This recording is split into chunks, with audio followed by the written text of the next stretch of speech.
Everyone, welcome to the channel Mystic Tarot. ये monthly reading है। अक्टूबर के महीने में हम देखेंगे कि कैंसर, सन, मून और असेंडेंट लोगों के लिए क्या सिचुएशन है। रीडिंग स्टार्ट करने से पहले मैं एक छोटी सी बात करना चाहूँगी, अनाउंसमेंट बल्कि एक ऑप्शन आपसे पूछना चाहूँगी। बहुत सारे लोगों ने मुझे ये कहा कि मुझे लाइव रीडिंग्स जो हैं वो दोबारा स्टार्ट करनी चाहिए। समहाउ मेरे लिए फ़िलहाल ये बात पॉसिबल नहीं होगी क्योंकि मेरी अपनी कुछ मसरूफियात इस किस्म की हैं। तो उसका अल्टरनेट जो है वो क्या है, वो मैंने ये फ़ाइंड आउट किया है या ये मैंने सोचा है कि आपको मैंने एक लिंक दिया है डिस्क्रिप्शन बॉक्स में। ये वाली रीडिंग जो है, इस लिंक में जो रीडिंग है ये ऑलरेडी पोस्टेड है चैनल के ऊपर, और ये reading pick a card reading है और ये डील कर रही है आपके इस किस्म के क्वेश्चन से जैसे कि आप लाइव रीडिंग्स के दौरान पूछा करते थे, जिसमें येस और नो भी हो सकता है, रिलेशनशिप के बारे में भी हो सकता है, क्या पॉसिबिलिटीज़ हैं, क्या प्रोबेबिलिटीज़ हैं किसी चीज़ के बारे में।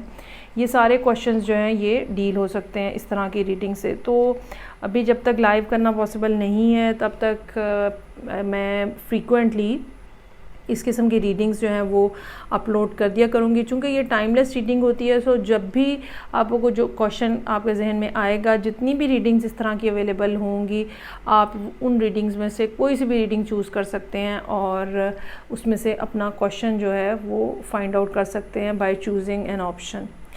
तो आप इसके बारे में अपनी मुझे ओपिनियन दीजिएगा। अब हम स्टार्ट करते हैं रीडिंग। और कैंसर, सन, मून, असेंडेंट, अक्टूबर का महीना।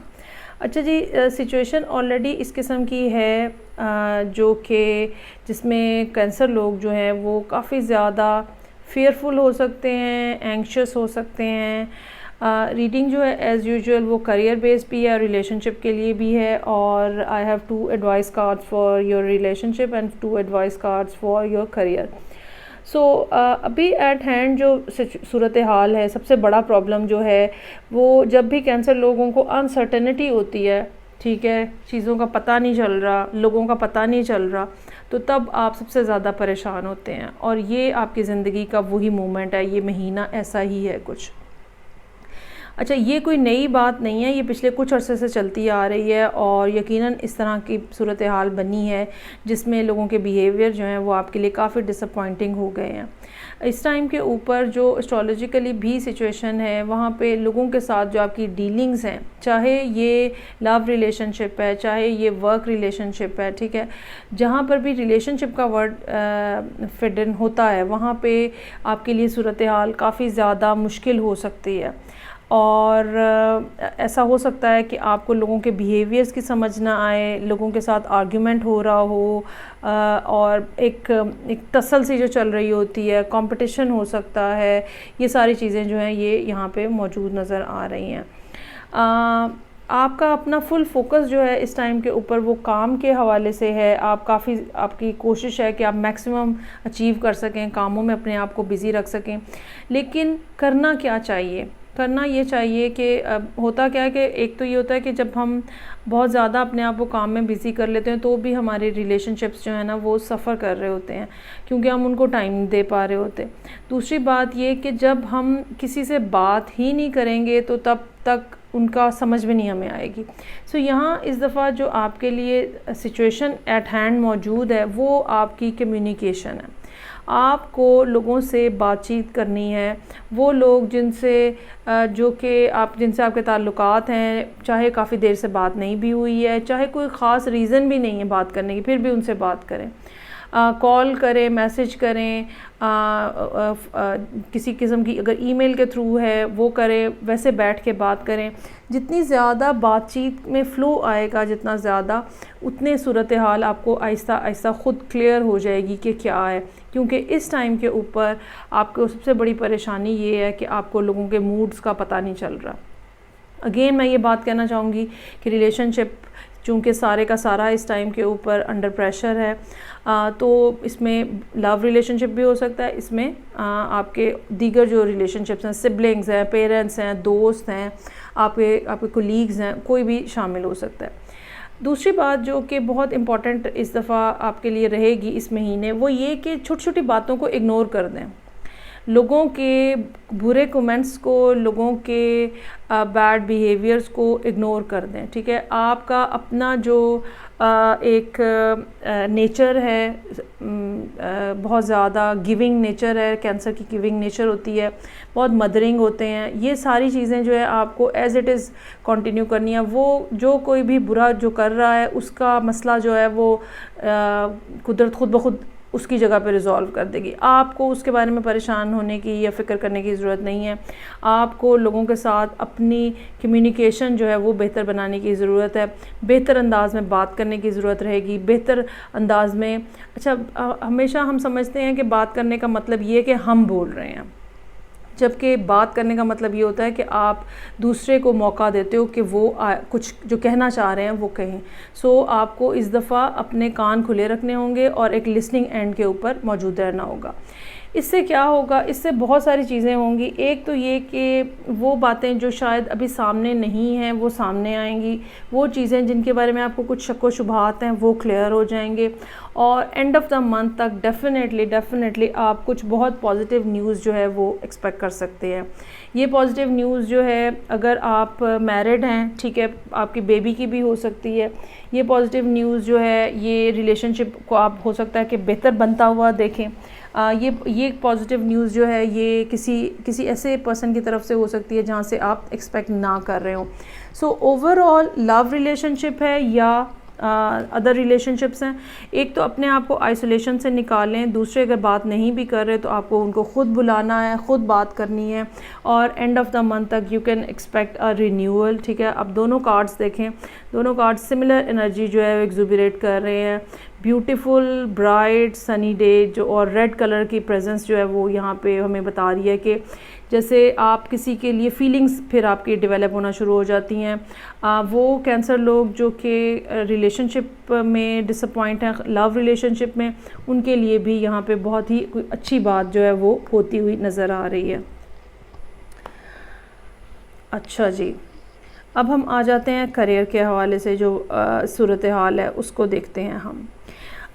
करियर की जो सिचुएशन है वो तकरीबन आप ये कह लें 1 साल या 9 महीने का टाइम पीरियड हो सकता है, जिसमें काफ़ी ज़्यादा कुछ सेटबैक हो सकता है कि हो, डिसअपॉइंटमेंट्स हों, और कुछ ना कुछ ऐसी बातें हों जो जिसमें दूसरे लोग भी इन्वॉल्व हैं, दूसरे लोगों की वजह से कुछ ना कुछ डिसअपॉइंटमेंट्स हुई हों। लेकिन पिछले 1-1.5 महीने में कोशिशें जो हैं वो जैसे आहिस्ता आहिस्ता अब वापसी की तरफ। होता क्या है कि एक लॉन्ग पीरियड होता है, ठीक है, एक जो बैड पैच होता है, एक लॉन्ग बैड पैच होता है, और फिर जब हम आहिस्ता आहिस्ता उसमें से निकल रहे होते हैं तो ग्रेजुअली सिचुएशन के अंदर बेहतरी आती हुई नज़र आ रही होती है। सो लास्ट मंथ और सो जो है वो इस लिहाज से कुछ बेहतर शो कर रहा है, जहाँ पे ग्रोथ का फैक्टर जो है वो नज़र आ रहा है, और आपके जहन में भी मौजूद है कि सर्टन प्रोजेक्ट्स जो हैं उनके ऊपर ज़्यादा फोकस करना है, या ये कह लें कि एक ख़ास तरह का लाया अमल है जो आपके जहन में है जिसके ऊपर आप काम कर रहे हैं। और ये ना सिर्फ ये एक अच्छी बात है, बल्कि ये एक ऐसी बात है जो कि अल्टीमेटली आपको सक्सेस की तरफ भी लेके जाएगी। लोगों की तरफ से एक्सेप्टेंस भी आपको मिलेगी। आपके जहन में जो प्लान्स हैं जिनके ऊपर आप ऑलरेडी काम कर रहे हैं वो यकीनन ऐसे हैं जो कि आपके लिए फ्रूटफुल साबित होंगे। अगेन यहाँ पर भी कम्युनिकेशन जो है वो बहुत ज़्यादा इम्पॉर्टेंट रोल प्ले करेगी। आपको चाहिए कि अगर आप किसी हायर सीट के ऊपर हैं, अगर आप बॉस हैं, सीईओ हैं, या आपके नीचे कुछ लोग सबॉर्डिनेट के तौर पे काम करें, आपको चाहिए आप उनको बुलाएं, उनसे राय लें, ओपिनियन लें, उनको बोलने का मौका दें। ये चीज़ आपको हेल्प करेगी ये समझने में कि आपके इर्द गिर्द के लोग जो है वो क्या सोच रहे हैं, और आप उसके अकॉर्डिंगली भी अपनी स्ट्रैटेजी जो है उसमें चेंज ला सकते हैं। काफ़ी बड़े पैमाने के ऊपर इस टाइम पे नज़र ये आता है कि एंड ऑफ़ द मंथ तक एक जैसे कहते हैं ना, स्ट्रैटेजीज़ बना रहे होते हैं लोग, और बहुत ज़्यादा डीप थिंकिंग में होते हैं, वो चीज़ जो है वो नज़र आ रही है। ये ज़रूर मैं सजेस्ट करूँगी आपको कि आपको चाहिए कि आप अपने प्लान्स को अपने तक रखें। लोगों से उनकी राय लेना बहुत अच्छी बात है। लोगों की राय के मुताबिक अपने प्लानिंग को एडजस्ट करना भी एक अच्छी अप्रोच होती है, लेकिन ये अच्छी अप्रोच नहीं होती है कि जो प्लान अब आपने बनाया है वो वापस आप सब लोगों को बता दें। वो आपको बहरहाल अपने तक महदूद रखना है और यही आपको चीज़ जो है वो हेल्प करेगी। बाकी छोटे मोटे झगड़े हो रहे हैं, खामखा के बहस मुबाहिसे हो रहे हैं, किसी ने कुछ इस किस्म की बातें कह दी हैं, आते जाते लोग जैसे वर्क प्लेस के ऊपर टॉन्ट कर जाते हैं, जस्ट सिंपली इग्नोर दैट। उनके बारे में फ़िक्रमंद होने की कोई ज़रूरत नहीं है आपको। सो पहला एडवाइस का कार्ड यहाँ पे है कम्युनिकेशन इज़ की। मैंने ऑलरेडी ये बात की कि यहाँ पे इस टाइम पे सिचुएशन ही ऐसी है कि आपको लोगों को ख़ुद फ़ोन करके ख़ुद जाके बात इनिशिएट करने की ज़रूरत है। वो अगर बहुत सारे लोग ऐसे भी होते हैं जिनसे हम यूजुअली बात नहीं करते, बेशक गैर ज़रूरी लग रहा हो, लेकिन आपको उनसे बात करनी चाहिए, आपको कुछ ना कुछ हेल्पफुल हो सकता है वो। दूसरी बात जो है वो है it's time to take action. ये कार्ड जो है बेसिकली ये second half of the month में आपको नज़र आएगा, एक्शन अपना खुद ब खुद आपको नज़र आएगा। और उसकी रीज़न क्या होगी? उसकी रीज़न ये होगी कि अगर आप इस बात के ऊपर अमल करते हैं और महीने के तकरीबन पहले 2 हफ़्ते जो हैं वो लोगों को समझने में, माइंडसेट जानने में, अपना एक्शन प्लान बनाने में अगर आपका लग जाता है तो एंड ऑफ द मंथ तक जाते जाते या second half of the month तक जाते जाते यकीनन आपके लिए एक्शन लेना जो है वो पॉसिबल होगा।